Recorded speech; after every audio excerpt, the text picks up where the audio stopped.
우선 지금 여러분께 제가 먼저 5급에 대한 얘기를 먼저 해드리겠습니다. 우지, 오늘 오후에 있었던 시험이었죠. 전반적인 시험으로 난이도로만 봤을 때는 2, 3월 시험보다는 조금 쉬워진 것 같아요. 2, 3월보다는.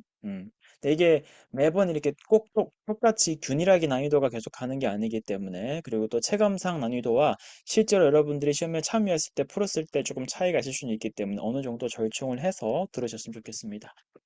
그래서 문제풀이, 그러니까 문장의 난이도, 단순하게 나와 있는 문장의 난이도가 아니라 문제를 풀 때, 그 푸는 체감상의 난이도로 얘기를 했을 때 한 중상 정도가 되겠고요. 이번 5급 시험과 같은 경우에는 듣기 파트가 제일 아마 어려웠을 겁니다. 1파트, 우리 듣기 파트가 1부분, 2부분 이렇게 나뉘잖아요. 그리고 이 부분에서도 또 이렇게 두 개로 대화문이 앞부분에 10개가 있고 뒷부분에 15개가 우리 단문 듣기가 있잖아요. 일단 먼저 첫 번째 일부분에서 남자랑 여자가 한마디씩 주고받는 이렇게 짧은 대화에서는 한 8번, 9번까지는 진짜 말 그대로 딱 들린 대로 정답이었어요. 그리고 뭐 간혹 가다가 보기가 이렇게 두 개씩 들린다고 해도 그러니까 많이 헷갈리지 않고 그냥 조금만 집중하면 아 이거는 그냥 우리한테 주는 함정이구나 페이크구나라고 쳐낸 다음에 바로 정답을 고를 수 있는 그런 문제였어요. 근데 한 10번부터 오면서부터 조금씩 난이도가 올라가요. 어, 그 난이도가 올라가는데 사람을 많이 헷갈리게 해줄 뿐만 아니라 심지어 두 번째 파트의 대화문에 가서는 이런 것도 있었어요. 여러분 제가 지금 보여드리는 거예요. 보시죠. A부터 D까지 한번 우리 예를 들어보면서 이걸 보고 같이 볼게요. 자, 麻辣豆腐, 然后辣椒炒肉, 清炒白菜,油炸豆腐 이렇게 되어 있어요. 먼저 결론부터 말씀드리면 정답은 C였습니다. 근데 이 C에서 칭炒白菜 이 네 글자 그 어떤 글자도 그 어떤 단어도 안 들려요. 음. 왜냐하면 대화문의 내용이 이거였어요. 우리 이것만 보면 ABCD만 보면 이게 다 요리라는 건 되게 뻔하지 않아요. 요즘에 하도 마라탕 많이 먹다 보니까 이런 마라 이런 건 이제 단어 같지도 않아요, 그냥. 그죠? 마라豆腐 하니까 어쨌든 요리 이름이고요. 칭자오炒肉는 이 쩌가 어디에서 온 거냐면辣椒가 고추란 말이죠. 그래서 辣椒炒肉라는 것은 고추에다가 고기를 볶은 거예요. 이 두 개는 지금 말을 하는 대화에서 들려줘요. 그러니까 남자랑 여자가 지금 어떻게 대화하냐면 저녁에 뭐 먹을까? 마라도프 먹을까? 그리고 뭐 아니면 라椒炒肉를 먹을까? 라고 했더니 여자가 대답을 이렇게 합니다. 이 두 개에는 油太多了,油太多了,油 기름이 너무 많아. 所以呢晚饭我想吃清淡一些. 난 조금 저녁에 어떻게 좀 가볍게 조금 담백하게 먹고 싶어라고 했습니다. 어, 그래서 이렇게 대화를 이끌어가기 때문에 보시면 말이 끊깁니다. 제 말이 끊기나요? 다른 분들도 제 말이 끊기나요? 혹시 다른 분들도 제 말이 똑같이 끊기면 제 쪽에 문제가 맞는 거고 다른 분들은 잘 들리는데 우리 현조님만 잘 들리면 끊기면 이 좀 인터넷 문제를 좀 생각해 봐야 될 것 같아요. 어떤 분들도 잘 들린대요. 연결상의 문제인 것 같아요. 한번 좀 위치를 바꾸던가 아니면 좀 조절을 한번 해보세요. 아니면 다시 나갔다가 들어오셔도 괜찮을 수 있으니까 잘 들린다고 하시는 분들이 많으니까 일단 계속 진행하겠습니다. 그래서 기름이 너무 많다고 했습니다. 그래서 질문이 이거예요. 마지막에.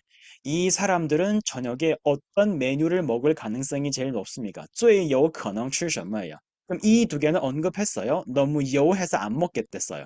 근데 C랑 D는 언급한 적이 없습니다. 근데 뒤에 뭐가 있습니까? 여우자豆腐. 자라는 글자가 뭐였죠? 튀긴다라는 얘기였잖아요. 두부튀김이에요. 그러니까 이것도 당연히 아니겠죠. 그래서 이렇게 지우고 C를 가야 되는 거예요. C는 그 어떤 것도 들리지 않았잖아요. 그래서 이런 문제가 있어요. 그것도 한두 개가 아니라 여러 개가 있어요. 그래서 듣기 난이도가 제일 높다고 했던 거예요. 근데 꼭 이런 것만 나와 있는 건 또 절대 아니거든요. 그렇게 무자비하게 너무 어렵게만 우리한테 시험을 보여준 게 아니고요. 이런 문제도 또 있어요. 굉장히 흔한 거. 그러니까 딱 봐도 뭘 고르는 문제예요? 장소를 고르는 문제잖아요. 인항, 机场, 医院, 大使馆. 누가 봐도 장소예요. 그리고 5급이기 때문에 그렇게 단순하게 안 들려줘요. 나 지금 은행에 있어. 나 지금 공항 가. 뭐 나 지금 여행 가. 이렇게 말을 안 해요. 그렇게 말할 이유가 없어요. 5급에서는. 어떻게 말해줬냐면 이 문제의 정답은 은행이었습니다. 자, 兑换, 汇率 이런 단어가 나왔습니다. 그리고 회의관 이런 단어가 나왔어요. 자, 钱이라는 글자가 하나도 안 나왔죠. 근데 지금 제가 얘기했었던 회의率, 회의관, 兑换 이런 단어가 다 무엇과 관련되어 있는 거냐? 돈과 관련되어 있는 얘기예요.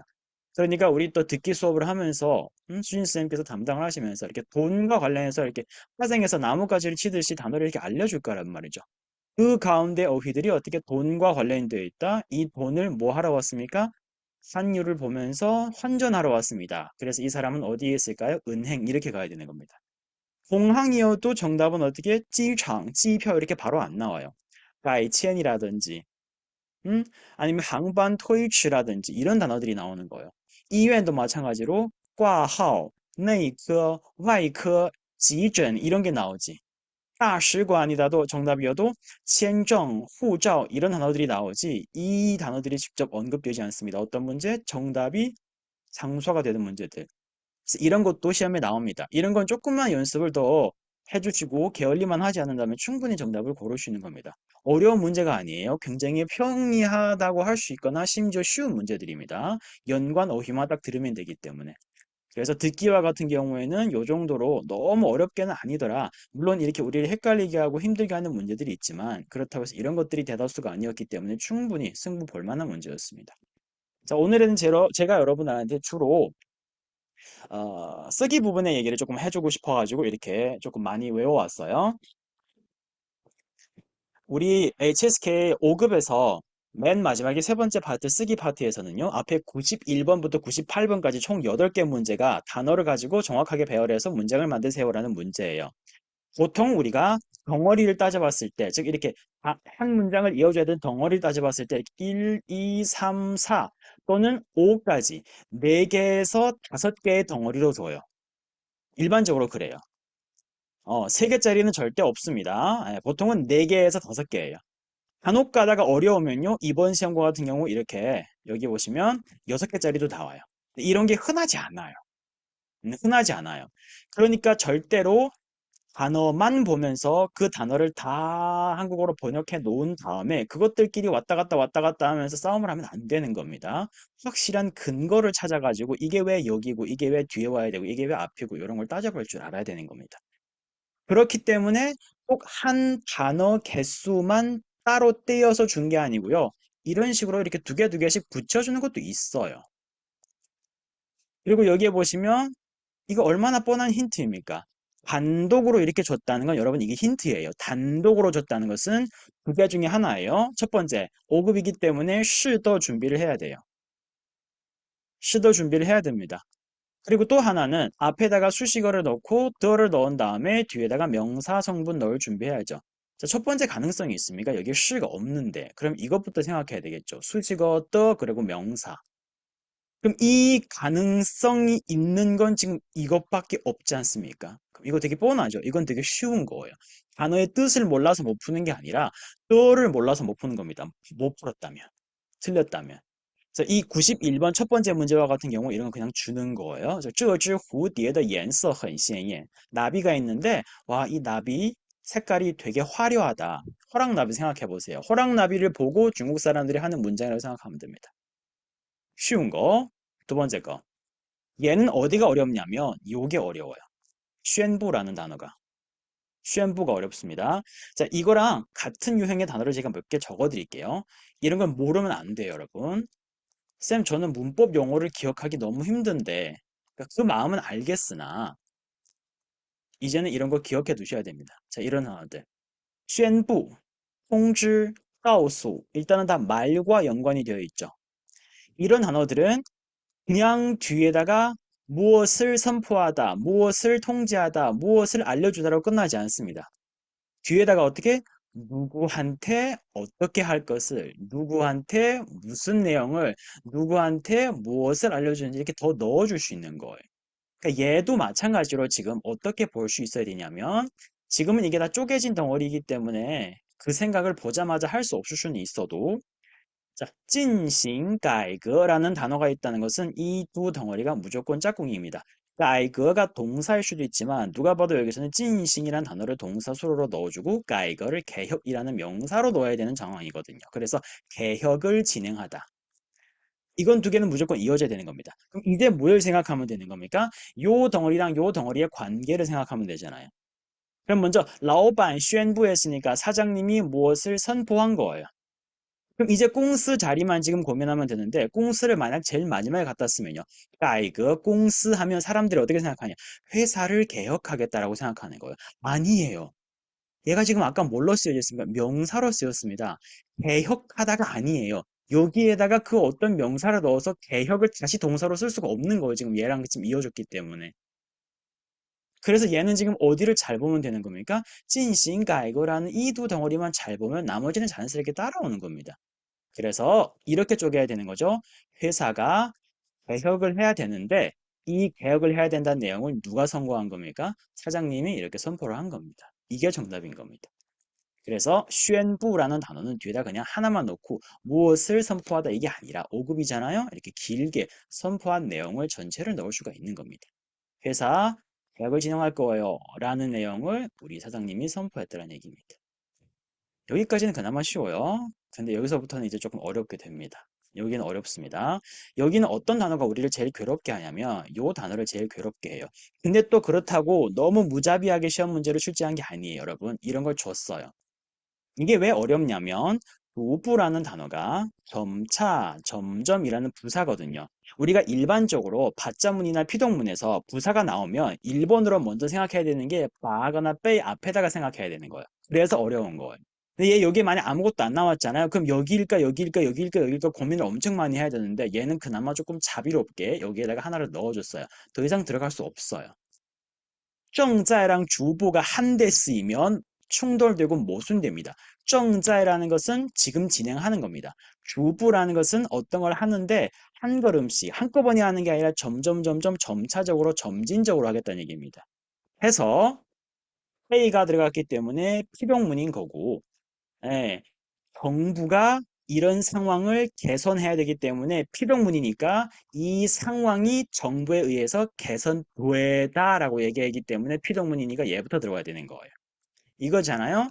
A, A, B, 수로하다 이런 순서였다면 A가 B로부터 무엇 되다. 이 무엇 되는지는 개선밖에 없으니까 여기에다가 넣고 나머지 하나 지금 남아있는 거 보니까 주부다. 근데 빼이 앞에는 이미 정자가 있으니까 여기를 쓰는 게 맞겠구나. 이게 정답이었던 겁니다. 이번에 시험에서 역시 나왔던 어려웠던 중 하나. 그래서 이런 상황은 우리 시 정부로부터 점점 개선되고 있습니다. 점점 개선되는 중입니다. 이렇게 해석을 하는 겁니다. 자, 이것도 사실 어려운 문제 아닙니다. 이거 사급 문제예요, 거의. 어, 이런 단어만 빼면 이건 그냥 사급 문제인 게 따선 우리 옛날에 얼마나 많이 봅니까?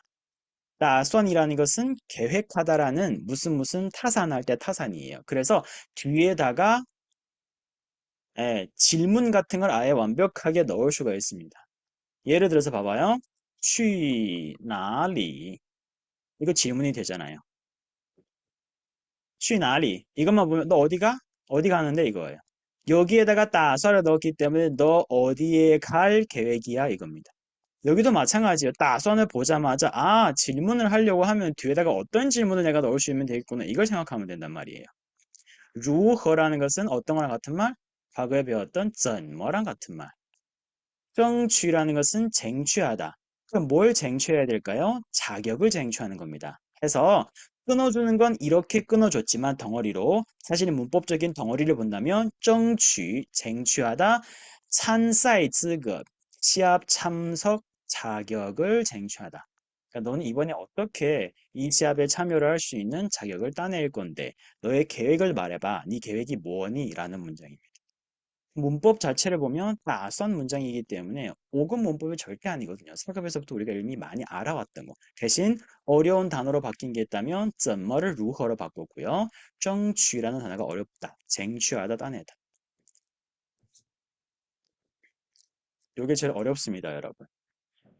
일단 제일 어려운 이유가 조각이 제일 많아서 그리고 또 조각을 하나씩 세세하게 굉장히 많이 쪼개줬습니다. 이게 이미 정답에 제가 배열해 놓은 거예요. 근데 지금 슬러시가 들어간 부분이 이게 쪼개진 거예요.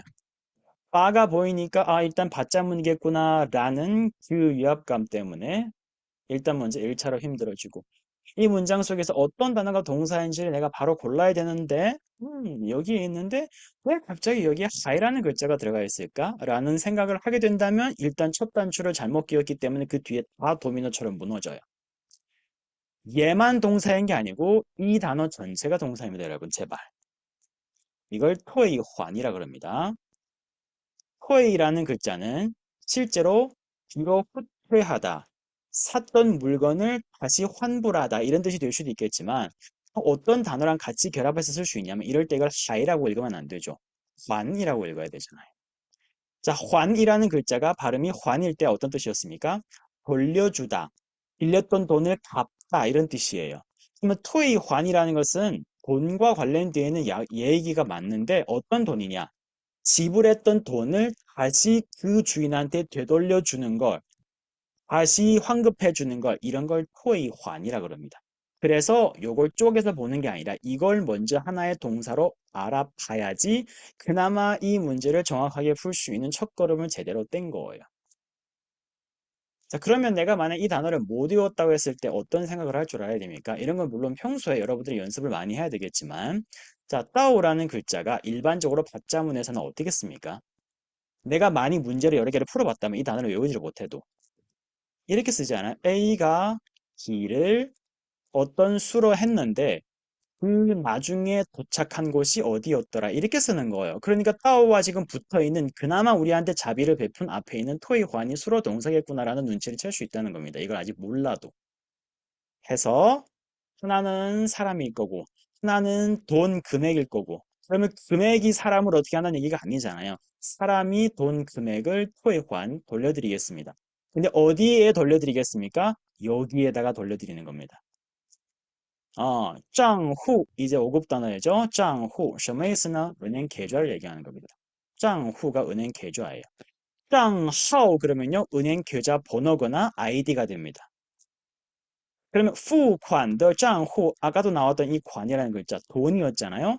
지불한 계좌로 다시 돌려드리는 겁니다. 그러니까 네가 어떤 카드로 지불했고 네가 어떤 수단으로 지불했으면 거기다가 똑같이 돌려드린다는 겁니다. 우리가 네가 카드 결제를 했는데 현금을 돌려줄 수 없다 이 얘기죠.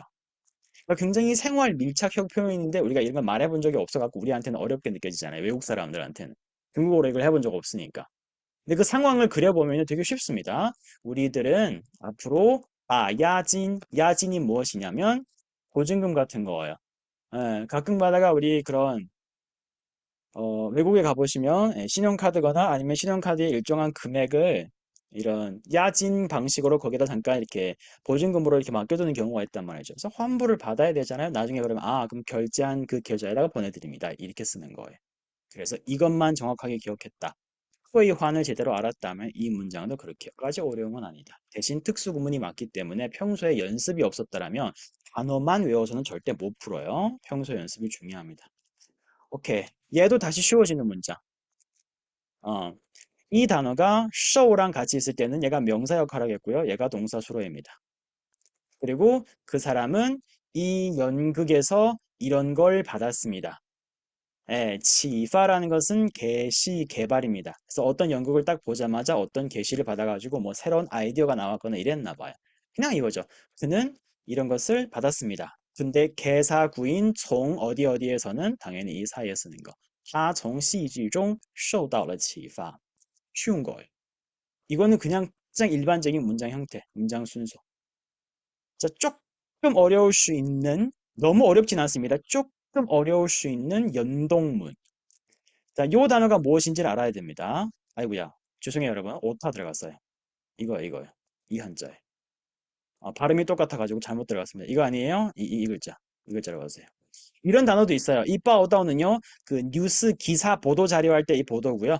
빠오다오 해야지, 내가 사전 신청했거나 내가 사전에 뭘 가겠다고 했는데 그곳에 직접 내가 왔다라는 것을 이렇게 체크하는 이게 빠오다오예요. 음. 志愿者 뭔지 모를 수 있어요. 者만이 들어갔으니까 사람들이겠네요. 라이 어떤 곳으로 와서 내가 왔다는 걸 알렸습니다. 알려서 온 게 아니에요. 이곳에 와야 나 여기 왔어요. 나 신청하고 노쇼한 게 아니라 실제로 왔어요라가 되는 겁니다. 그래서 시간이 어떤 시간이 되는 겁니까? 순서로 먼저 온 다음에 그 다음에 빠오다오 하게 되기 때문에 그 시간의 발생 순서에 대해서 쭉 쓴 거예요. 그냥 연동문에서. 대신 위치, 루쉬. 什么意思呢? 한 명만 온 게 아니잖아요. 여러 명이죠. 한꺼번에 다 같이 약속해서 12시면 12시에 밖에 모여가지고 다 들어왔습니다. 이게 아닌 거예요. 한 명씩 계속 오는 거예요. 한 명씩. 이게 루슈인 겁니다. 그래서 이 사람들이 한 명씩 여기에 와서 이걸 합니다. 이 얘기예요. 이게 정답이 되겠습니다. 자, 어려운 거. 단어가 어려워서 어려운 거. 헷갈릴 수 있는 포인트. 이게 두 개가 들어가 있네요. 근데 이제는 여러분, 내가 굳건하게 흔들리지 않게 지킬 수 있는 건 이걸 먼저 확실하게 외웁시다. 어떻게 읽습니까? 무디입니다. 무디. 또 아니에요. 목적. 이거 명사. 이거 뒤에다가 명사를 더 찾아야지라는 생각을 하시면 안 됩니다. 그럼 그건 아직 공부가 덜 된 거예요. 그럼 무엇의 목적 이렇게 보면 되겠습니다. 자, 그다음 어려운 단어 이 단어.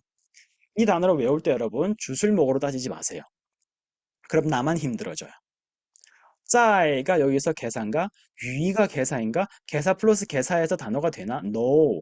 짜이는 원래 어디에 있다라는 동사로 쓸 수 있습니다. 동사 뒤에다가 계사를 쓴 하나의 새로운 조합인 겁니다. 그렇게 생각하면 어려우니까 어떻게? 그냥 이렇게 생각하세요. A 在于B. 무슨 말이냐? A는 B에 달린 거예요. 또는 A는 B 때문에 한 거예요. 이 둘 중 하나예요. 다시 A는 B에 달렸어요. 또는 A는 B 때문에 한 거예요. 이 둘 중 하나. 해석을 해보면 그렇게 되거든요. 그럼 일단 요거랑 같이 써야 되는 건 어떤 거? 요것밖에 없습니다. 왜? 这项措施도 했으니까 얘는 명사를 넣어야 되는 또가 맞네요. 이 조치의 목적. 자, 이거는 짝꿍 단어. 우리가 맨날 하는 거야. 促进 发展, 促进 消化, 促进 뭐. 소비를 촉진한다. 이거야. 아, 알겠다. 예.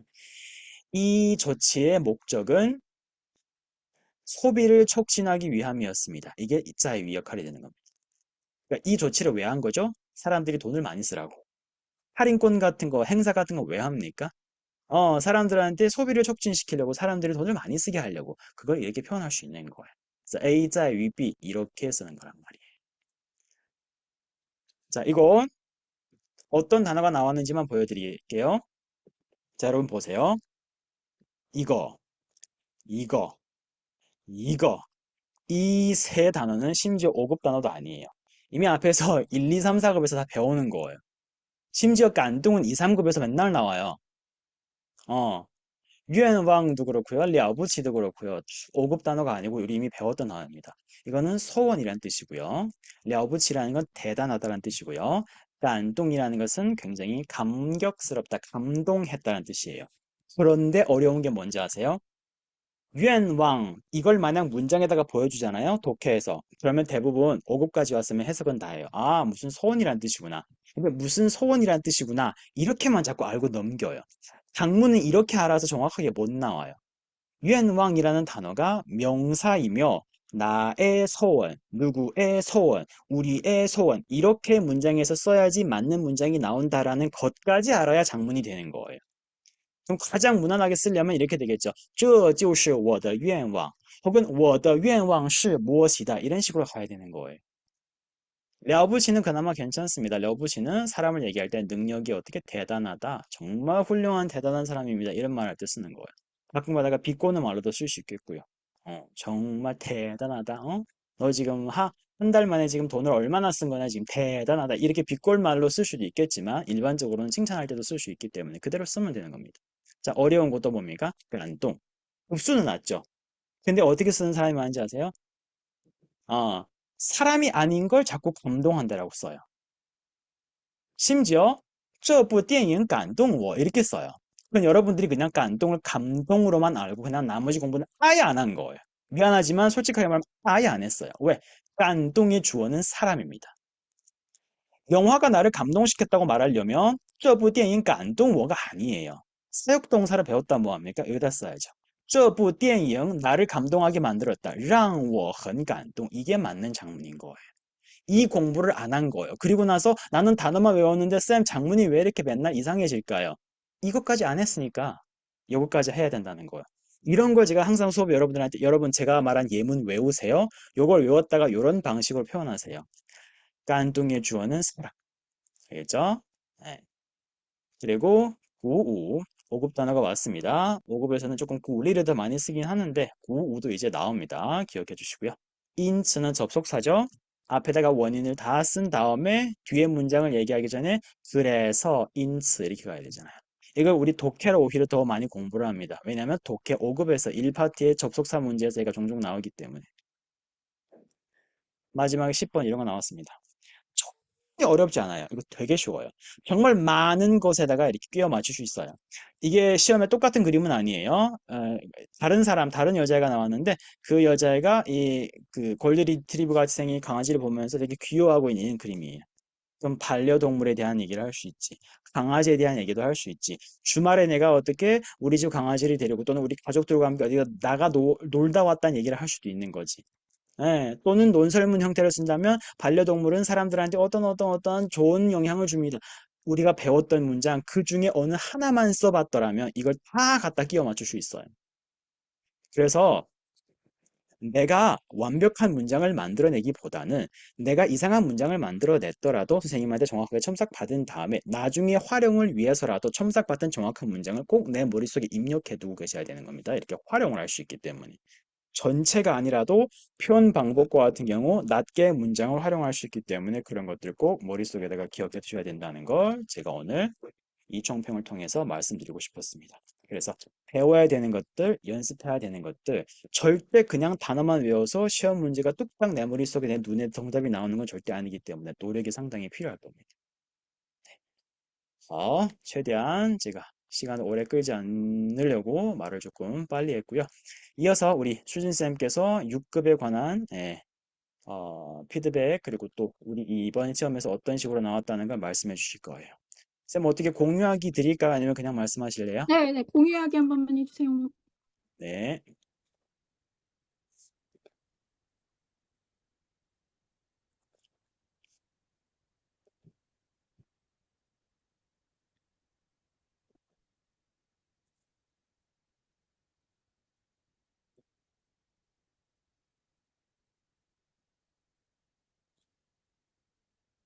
네, 이제 쌤 공유될 거예요. 네.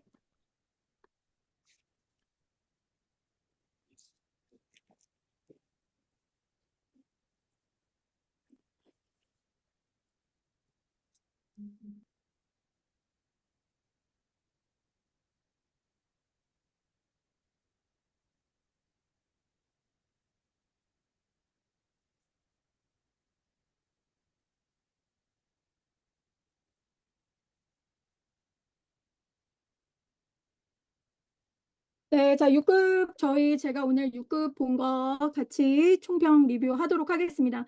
이번에 HSK 6급의 듣기는 중상이었고요. 지난번에는 좀 많이 어려웠어요.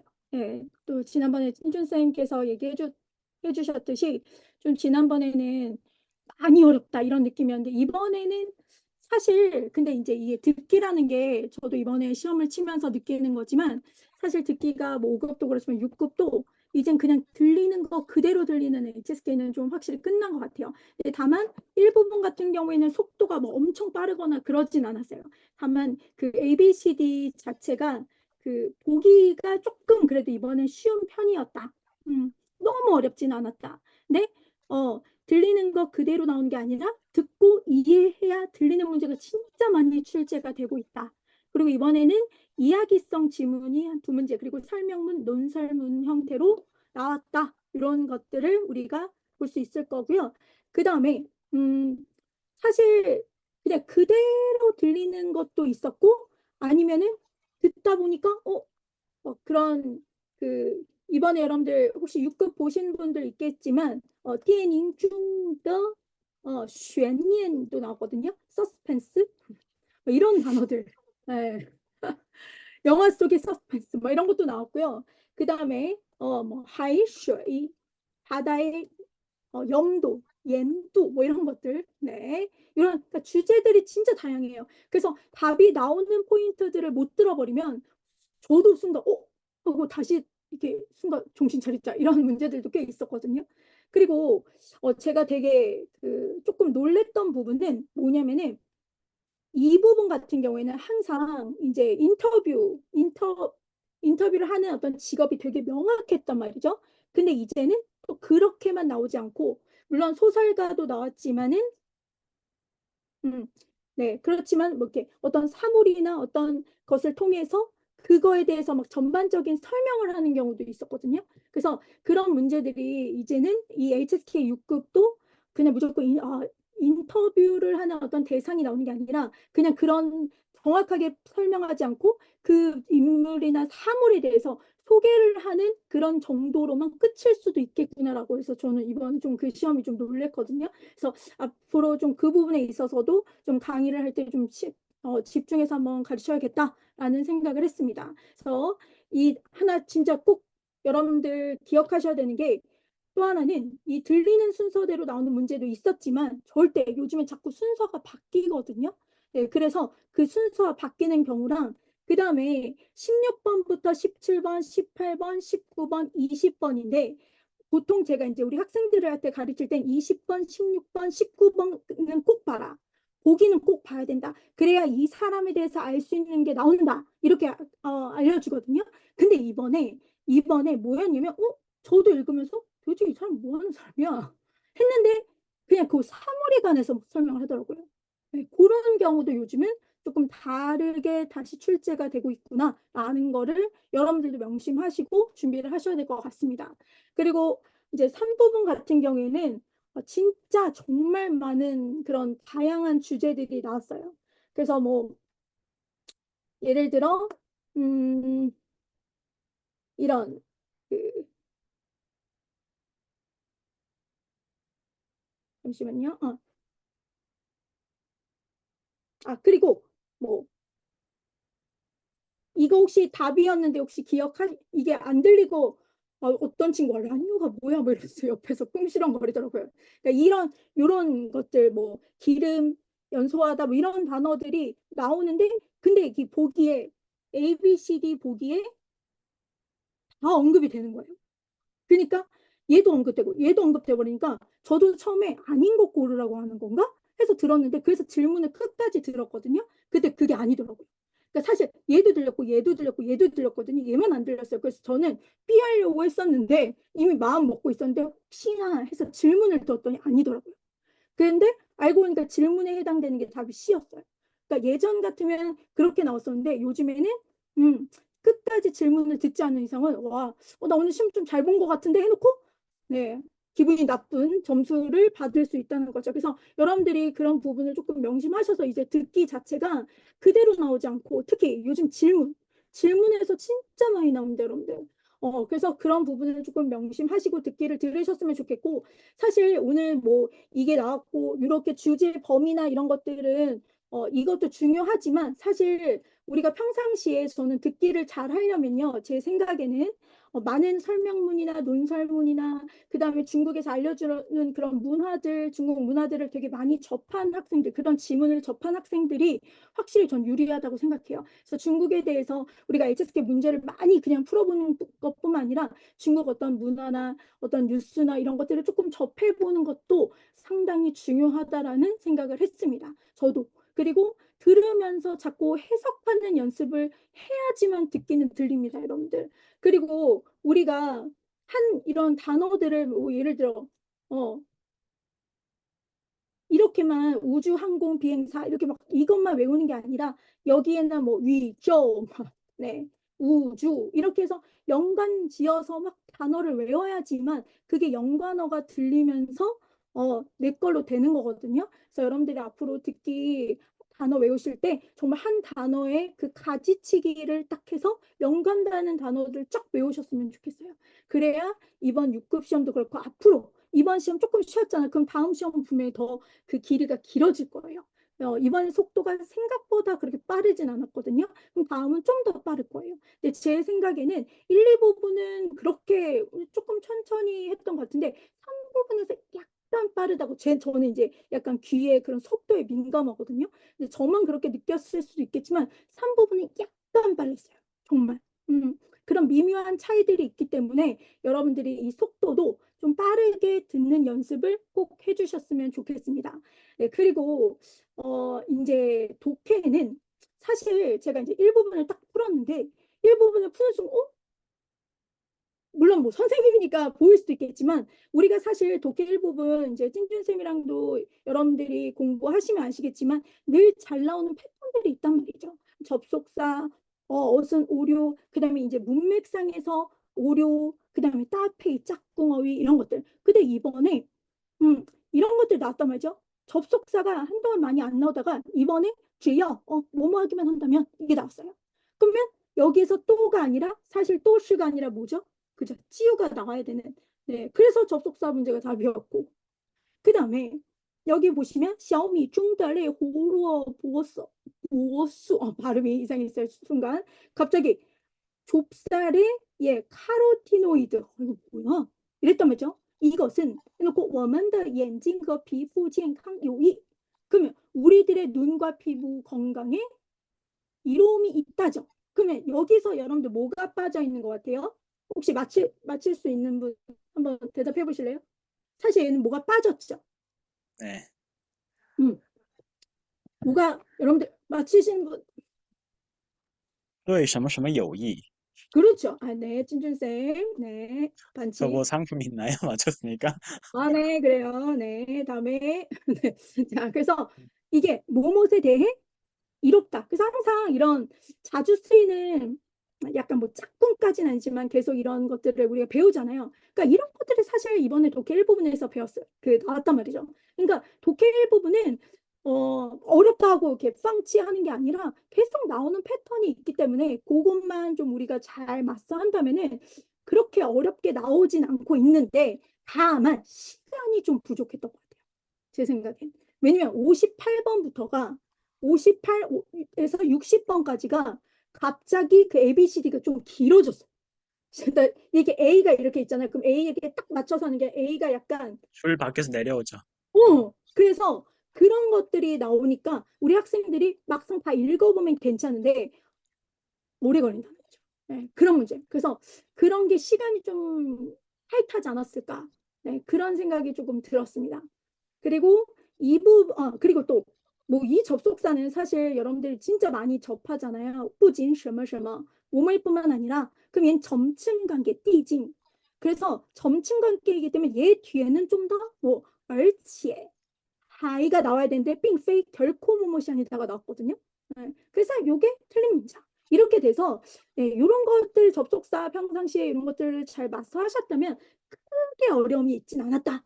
그리고 이 부분도 유의어 부분에서 너무나 근데 또 너무나 당연한 답이라고 생각하면 네, 좀 틀렸을 수 있어요. 네, 그런 문제들.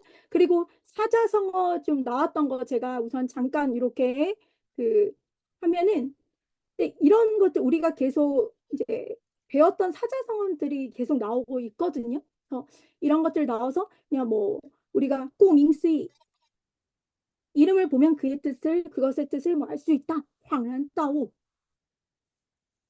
갑자기 문득 깨닫다 뭐 이런 거. 짜유호시ao 집집마다 알다. 우리 시ao 하면 쯔다의 뜻이죠.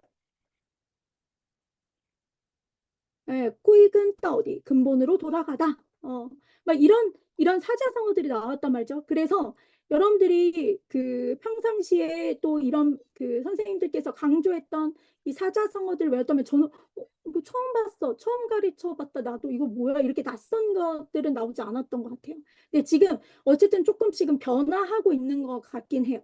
예, 그 전까지 우리가 2월까지 이렇게 시험 봤었을 때는 예전에 배웠던 어떤 기출문제 이런 것들이 좀 많이 나왔다면 조금은 그런 부분에 있어서 좀 변화하지 않았나라는 네, 생각을 합니다. 자, 그리고 독해 3부분 같은 경우에는 저는 여러분들 혹시 6급 이번에 보신 분들은 잘 있으시겠지만 71에서 75번이 정말 안 보여요. 잘. 네, 이게 되게 헷갈리게 나왔더라고요. 그래서 저도 얘 여기서 첫 번째 71번, 72번에서 약간 한 조금 더 시간이 평상시보다는 조금 딜레이 됐던 것 같아요. 그래서 이럴 때는 여러분들 76에서 80번은 생각보다 더 쉽게 구성이 되거든요. 그러면 이거 잠깐 멈추고 76에서 80번 해야지 거의 다가 만약에 이런 함정에 빠져버리면은 네, 여기서 시간이 계속 딜레이 돼서 4부분 같은 경우에는 생각보다 막 어렵거나 막 그러진 않았거든요. 여기에서 시간 다 잡아먹으면 그냥 독해 시간 끝 이렇게 됐던 것 같아요. 그리고 제가 이제 4부분 같은 경우에 느끼는 건 뭐냐면 요즘엔 이렇게 단락이 이렇게 있잖아요. 음, 단락이 있고 그다음에 예를 들어 뭐 81번부터 84 이렇게 있으면 이 순서대로 답이 나오는 경우가 진짜 많았잖아요. 예전에는. 근데 요즘에 이 84번이 여기에 나오는 게 아니라 여기에 나오고 네. 이런 순서가 지금 조금씩 계속 바뀌고 있다라는 것들을 여러분들이 기억하셨으면 좋겠습니다. 그렇게 준비를 해 주셔야 되고요. 네, 그래서 이런 지문들이나 이런 것들을 접하실 때 기존에 이렇게 나왔던 그 순서대로 답을 만약에 골랐거나 그 연습만 했다면은 당황해서 좀 점수가 네, 좀 안 나올 수도 있다라는 거를 말씀드리고 싶었습니다. 그리고 이거는 계속해서 이렇게 될 거라고 생각해요. 제 생각에는. 그리고 쓰기가 이번에 근데 좀 쉬웠어요. 재밌었어요. 되게 감동적이고. 그래서 사실 여기 이렇게 보시면 이게 아예 지문에서 나왔거든요. 人生中最难忘的一件事. 그럼 도저히 안 헤어지면 이걸 쓰셔도 되고 제 생각엔 아니면 여기 이제 아빠가 한 신문사의 어떤 평론,评论부라고 나왔거든요. 이랬던 이제 주인공이 갑자기 실직을 하게 됐어요. 근데 그냥 너무 쉽게 그냥 실직하자. 됐어. 그만두자. 이렇게 했는데 근데 알고 보니까 결국은 너무 이제 섣불리 판단한 거죠. 근데 집에 와서 그 와중에 막 부인과 또 딸 시어머니가 아빠 실직을 알게 되고 그다음에 아빠가 이제 우리 먹을 거 없다. 뭐 돈 없다. 사 먹을 돈 없다. 뭐 이렇게 했더니 아이가 이제 방으로 들어가서 이제 좀 이제 며칠 후에 아빠가 아빠한테 이제 이렇게 보여줘. 자기가 막 그 비행기 막 접은 거. 다양하게. 그래서 우리 먹을 돈 이거 사 먹을 돈 없으면 종이 비행기 팔면 된다고. 제가 막 이게 막 접은 거를 쫙 보여줘요. 그러면서 아빠가 자기가 그거 실직해서 우리 이제 사 먹을 돈 없다고 한 거 너무 이거 농담이라고 이러면서 갑자기 흐트러진 정신을 차리면서 그때부터 종츠이허 이거 나오거든요. 13년간 글 쓰면서 글 쓰기 시작했고 15권의 책과 전문 칼럼을 쓰고 영화, 드라마, 극본을 쓰게 되었다는 얘기예요. 근데 제가 생각했을 때 그동안 역대급으로 쉬웠던 것 같아요. 단어가 엄청 어렵거나 그러진 않았고 사실 이런 이야기는 진짜 막 우리가 육하원칙 누가 언제 어디서 그래서 언제 그랬는지 누가 그랬는지 뭐 어디서 어떤 장소에서 에피소드 하고 그다음에 무엇을 이렇게 하고 과정 얘기하고 내가 생각했던 어떤 교훈 결론 이렇게 딱 내려주면은 이번 내용은 네, 좀 쉽지 않았나. 그 부분에 있어서는요. 뭐, 물론 막상 내가 쓰려고 하면은 쉽지 않을 수도 있겠지만, 그동안의 쓰기 중에서는 전 중은 처음 봤어요.